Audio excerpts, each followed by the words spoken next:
Good morning সবাইকে, আশা করি তোমরা সবাই অনেক ভালো আছো।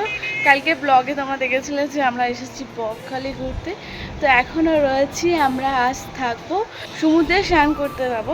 তো সকালবেলা ঘুম থেকে উঠে ব্রাশ করে ফ্রেশ হয়ে গেলাম, এবার যাব। রোদও উঠেছে আজকে, ওয়েদারটা বেশ ভালো। ওয়েদারটা দেখতে পারো খুব সুন্দরই আছে, চারিপাশটা বৃষ্টি নেই, আজকে রোদ ঝলমল করছে। আমরা যাব অনেকটা দূরেই, রুম থেকে অনেকটা দূরেই মনে হচ্ছে। আর জানো তো বকখালির জল খুব একটা ঢেউ থাকে না, অনেকটা দূরে গেলে সমুদ্রে মাছ বরাবর গেলে তারপরে হয়তো আমরা জল পাবো। রেডি হয়ে নিয়েছি, দেখি বোনকে কি ডাকি, বোন রেডি হয়েছে কিনা। এই যে শুয়ে আছে দেখো। চলো চলে এসেছি, ভিজে ভিজেই দেখো। চলো চলো চলো যাবে, চলো আবার টিফিন খেয়ে যাবো, এর মজা করবো, তোমাদের সবাইকে দেখাবো কালুয়া কি করে। কালুয়া তোমরা তো সবাই কেউ কেউ বলো কালুয়া, কেউ কেউ বলো মুখ গোমড়া, কত কি বলো আমাকে। তার কোনো অসুবিধা নেই, যা খুশি তোমরা বলে যাও, নো প্রবলেম। কি কথাই কথাই চলে গেল। তো সমুদ্রে স্নান করতে যাব বলে পায়ে নপুর পরেছিলাম, পায়ে আঙুর পরেছিলাম, ওইগুলো খুলে রাখলাম যদি কোথাও খুলে টুলে যায়, তো সেই জন্য এগুলো খুলে রাখলাম। এবার আমরা যাব, গিয়ে সমুদ্রে চান করবো। দেখি বোন কী করছে। এই যে আমরা তিনজন মিলে যাচ্ছি সমুদ্র পাড়ে, এবার স্নান করবো।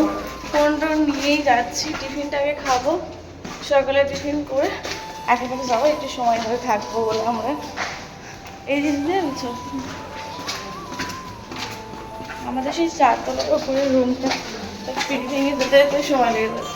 তো রোদ উঠেছে এত, কি বলবো, রোদেতে যাওয়ার সময় মাথা ঘুরে যাচ্ছে।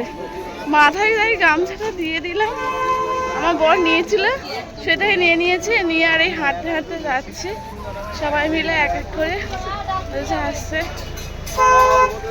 এই যে বকখালি বাজার দেখতে পাচ্ছ, কত মাছ বিক্রি হচ্ছে, আর সব জ্যান্ত জ্যান্ত মাছ, গঙ্গার মাছ বিক্রি হচ্ছে। দেখো সারাদিন এরকম মাছ বিক্রি হয়, এত সুন্দর। চলো সোজা, চলো সোজা। বাইরে থেকে টিফিন খাওয়া হয়নি, আমরা আমাদের যেহেতু সবাই মিলে একসাথে টিফিন রেডি করা হয়েছে, তো আমরা হোটেলেরই টিফিন খেলাম, মুড়ি, ঘুগনি, ডিম সিদ্ধ। হেঁটে হেঁটে যাচ্ছি সমুদ্র পাড়ে। বলো কেমন লাগছে? খুবই সুন্দর। খাওয়া দাওয়া কিন্তু ভালো লাগছে না। খাওয়া দাওয়া ভালো লাগছে না। খাওয়া দাওয়া ভালো লাগছে না, কি করবো বলো, সবাই মিলে একসাথে আসলে।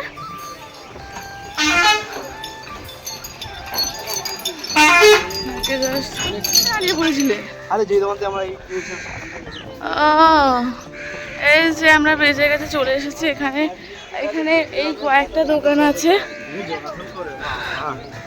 হ্যাঁ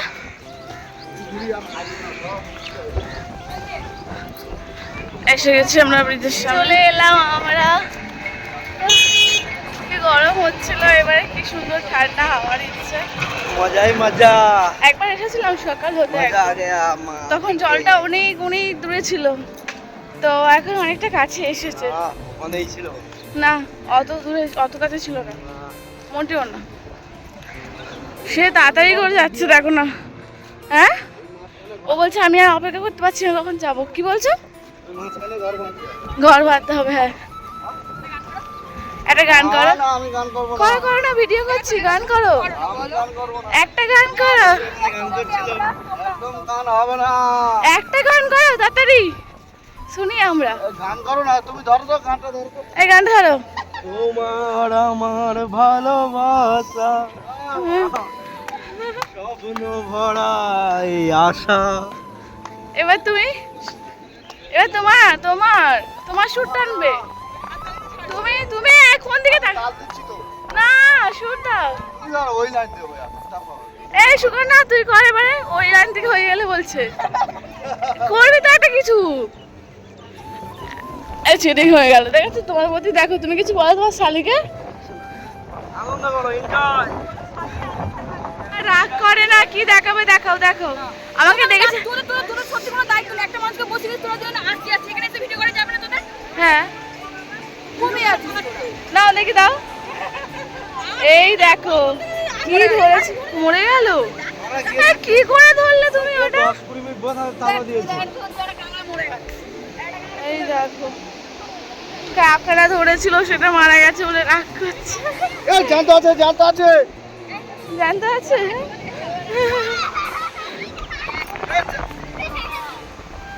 করেছি ভিডিও অন করেছি।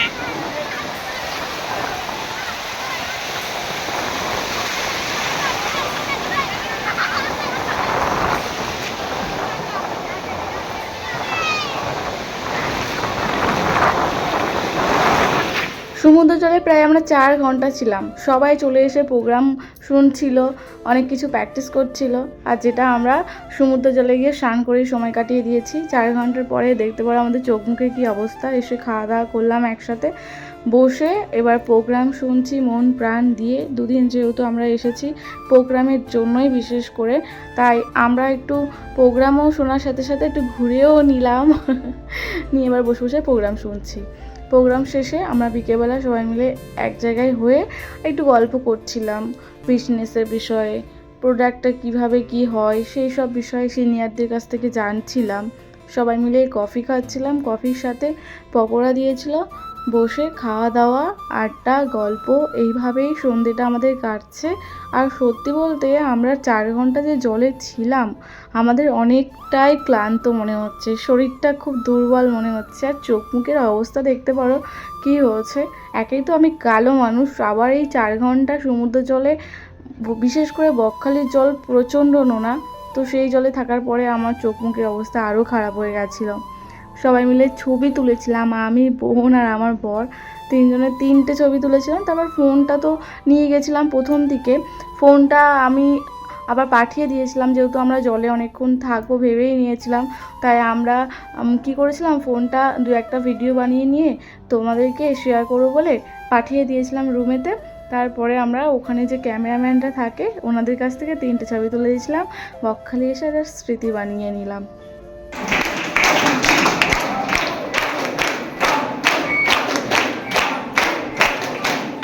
বকখালিতে 2 দিনের জন্য আসার সার্থক হয়ে গেল। আমাদের প্রোগ্রামের শেষ মুহূর্ত চলছে, বলতে পারো 2 থেকে 3 ঘন্টা প্রোগ্রামটা আর হবে। বকখালিতে এই 2 দিন ভোর প্রোগ্রাম শুনে মনের ভেতরে আশা জেগেছে, না আমি কাজটা করব। এখন আমাদের মধ্যে রয়েছে রামমোহন স্যার, যার সপ্তাহে ইনকাম 2,10,000। উনি একজন ছিলেন স্কুল টিচার, পার্মানেন্ট স্কুলের স্কুল টিচার। আজ 7 বছরের মধ্যে ওনার সপ্তাহে ইনকাম হয় 2,10,000।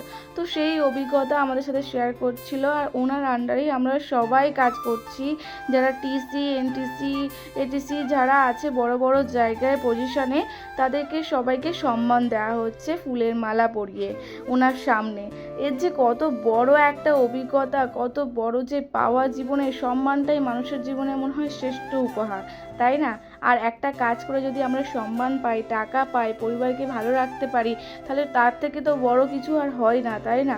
তো এই 2 দিনের প্রোগ্রাম শুনে মনে আরও ইচ্ছা জেগেছে, মনে হয়েছে যে আমিও এই জায়গাটা একদিন আসতে পারবো।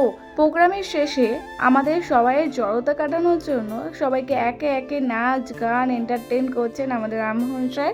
আর নিজেও খুব এনজয় করছে, দেখতেই পারো উনি খুবই ফ্রেন্ডলি মানুষ।